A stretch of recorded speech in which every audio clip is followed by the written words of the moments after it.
En el vídeo de hoy vamos a hablar cómo entender el TOC y sobre todo las fases del desarrollo del mismo. Una cosa que os tiene que quedar clara a todo el mundo que padece de TOC es que las experiencias sexuales en la infancia son determinantes.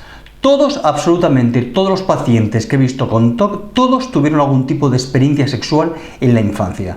Por norma general suele ser experiencias de tipo pasivo, es decir, suele ser alguna persona que seduce al niño de alguna manera, pero este participa de manera placentera en el desarrollo o en el acto sexual que en ese momento le acontece. ¿De acuerdo? Suele ser más propio en los varones, ¿no? La participación pasiva, que luego tienen una participación activa, es decir, han aprendido algo y luego lo llevan a cabo con otros niños o incluso seduciendo personas un poco más mayores. Y sin embargo, en las niñas se suele ver que el TOC generalmente se desarrolla en experiencias pasivas y alguna niña que está en la fase del desarrollo masculino de su sexualidad puede tener participación activa, ¿no? Como si fuera también un varón, ¿vale? Bueno, la esencia u origen de la neurosis obsesiva, como tengo aquí escrito, se puede encerrar en una fórmula. Las representaciones obsesivas, ¿vale?, que pueden ser todos los pensamientos que le vienen a uno de manera obsesiva y la compulsión a hacerlos, son reproches pero transformados, que retornan de la represión, es decir, y que se refieren siempre a un acto sexual infantil que fue ejecutado con placer y disfrute, ¿vale? O sea, que siempre está el mecanismo de la sexualidad, el despertar sexual precoz y una participación gozosa y placentera. Bueno, vamos a ver ahora los 4 periodos del desarrollo del TOC, en el toquiano, ¿vale? La neurosis obsesiva se desarrolla en varios periodos o fases. El primero los llamamos el periodo de la inmoralidad infantil. ¿Qué quiere decir esto? Que el niño no tiene noción de maldad, es decir, solamente hace lo que le da placer y repite lo que le da placer. Entonces, el niño descubre a través de la experiencia sexual algo placentero con su cuerpo y ahí no tiene moralidad. No sabe si eso es bueno o malo. Simplemente se limita a disfrutarlo, pero es que luego lo sigue haciendo. Esta es la fase, de acuerdo, que se llama de inmoralidad infantil. Entonces, primero es pasivo y luego tiene una tendencia a la actividad, a repetir el acto sexual con otros niños en la búsqueda de ese placer, Este periodo, como digo aquí, suele durar los primeros años de la infancia hasta que llega, ¿no?, la madurez sexual, que es el segundo periodo.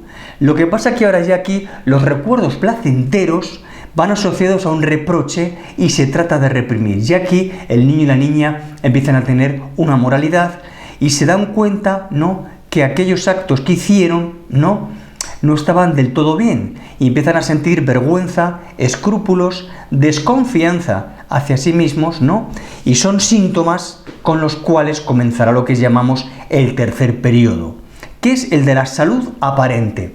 Da la sensación de que la persona ha logrado controlar todos los pensamientos, vergüenza, reproches y escrúpulos y se queda en una fase como si no tuviera ya nada, como si eso hubiera quedado reprimido totalmente. Pero ¿qué ocurre? Que luego viene el cuarto periodo y este es el periodo de la enfermedad, ¿vale? Es decir, aquí retornan con mucha fuerza los recuerdos primitivos sexuales, ¿vale? Ha fracasado la defensa, vuelven estos pensamientos de disfrute con los cuales el niño y la niña disfrutaron, pero van asociados a reproche. Aquí ya hay moral, aquí ya tenemos super yo, aquí tenemos ya también la voz de la conciencia que reprocha que te vengan esos pensamientos y que te gustaría volver a hacerlo, tengas la edad que tengas. Entonces, realmente dice que los recuerdos pueden pasar a la conciencia, a veces muy nítidos, y las experiencias sexuales que te vienen de adolescente o de adulto te siguen viniendo con la misma intensidad, ¿vale? Si tú, por ejemplo, eras un niño cuando disfrutaste, pues luego te viene pensamientos de disfrutar con niños. Pero eso no significa de que te gusten los niños, no. Lo que significa es que te ha venido el pensamiento de cuando tú eras niño y disfrutabas con otros niños. Entonces tu inconsciente quiere volver a disfrutar de los niños, de la experiencia sexual de cuando tú eras un niño, pero no significa de que te gusten los niños. Entonces, ese deseo del deseo infantil viene asociado en la etapa de la enfermedad con los reproches, ¿vale? Entonces, se convierten en pensamientos y en actos obsesivos, se modifican, que cuando los pensamientos no aparecen de manera nítida, lo que aparece son reproches, actos obsesivos, que es una forma que tiene nuestra mente de convertir esos deseos, esos pensamientos, esa experiencia de satisfacción que tanto no nos gustó de pequeño, se convierten en pensamientos y actos obsesivos, pero no dejan de ser los recuerdos y los actos sexuales vividos con placer, pero deformados.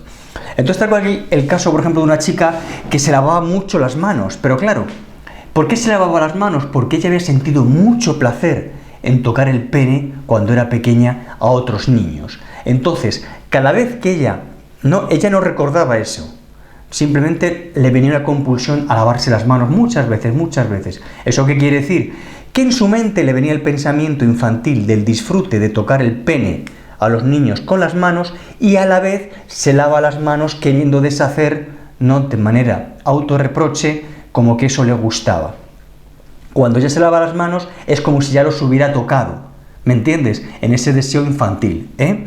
Y luego también, por ejemplo, tenemos otro chico que había sido abusado por su hermana en su cama y con la cual él mantuvo relaciones sexuales durante tiempo. Pues este chico se le despertó el TOC haciendo rituales donde ponía objetos alrededor de la cama, de manera que la cama quedaba como protegida, en un orden casi perfecto, ¿vale? No le gustaba ver la cama deshecha, porque la cama deshecha le recordaba cuando hacía el amor con su hermana y se deshacía la cama. Entonces, la cama perfecta, el ritual de la cama perfecta, así como poner objetos, es una manera que equivalía como hacer el acto sexual con la hermana y a la vez defenderse, ¿no?, de ese acto con vergüenza y con pudor, y ponía objetos alrededor de la cama para, de esa manera, como si estuviera protegido y no pudiera acceder a la cama. Es decir, que en los síntomas del TOC ya se ve la deformación del deseo, de lo que se disfrutó con placer, ¿vale? Y que está tan deformado a veces que simplemente el sujeto lo que ve son los síntomas y los rituales. Pero cuando los psicoanalizamos vemos que en el mismo ritual ya se ha producido el pensamiento y el deseo de volver otra vez a repetir aquellas experiencias placenteras infantiles en el periodo 1, la inmoralidad infantil. Acordaros que aquí los niños disfrutan de la sexualidad, pero no tienen conciencia de qué, de lo que están haciendo, ¿eh? Pero luego ya cuando creces y cuando pasas a la fase de la maduración 2 y luego la fase ya de calma, que es aparentemente que se ha controlado todo, luego eclosiona la enfermedad porque lo que tenías reprimido, que era esta sexualidad placentera, vuelve a nacer o a volver a la conciencia con mucha fuerza. Y ahí empieza lo que es todo la eclosión del toquianismo, ¿vale? O del trastorno obsesivo compulsivo, o también llamado TOC, ¿vale? Entonces, ¿qué hace el psicoanálisis? A diferencia de la psicología, de la psiquiatría, que no trabaja la parte inconsciente, ¿no? Estas ciencias no trabajan la parte inconsciente de la personalidad, pero el inconsciente sí. Y el psicoanálisis trabaja el inconsciente, pero trabaja sobre todo la parte sexual, ¿eh? Porque es que a la gente le da vergüenza hablar de la sexualidad. Y si ya es una sexualidad que tú tuviste en la infancia y encima disfrutaste, y encima fue con tu hermana, con tu hermano, o tuviste tonteos con tus primos o con tus vecinos, la vergüenza es mayor. Porque la sexualidad y la genitalidad sexual es lo que más sigue avergonzando a las personas, seas toquiano o no seas toquiano. Y si encima eres toquiano, que tuviste deseos sexuales y prácticas sexuales en la infancia, ya ni te cuento. Es algo que no lo quieren tratar ningún otro tipo de terapias. Pero el psicoanálisis tiene valor, para mostrarlo. Y se puede demostrar que la esencia de la neurosis obsesiva siempre tiene un componente sexual disfrutado con placer, ejercido con placer y goce durante la etapa infantil. Que los niños no son tan puros, porque todos hemos sido niños. Y si indagas en ti, te vas a dar cuenta que ya desde pequeñajo te interesaban las cuestiones sexuales y mucho. No lo olvides.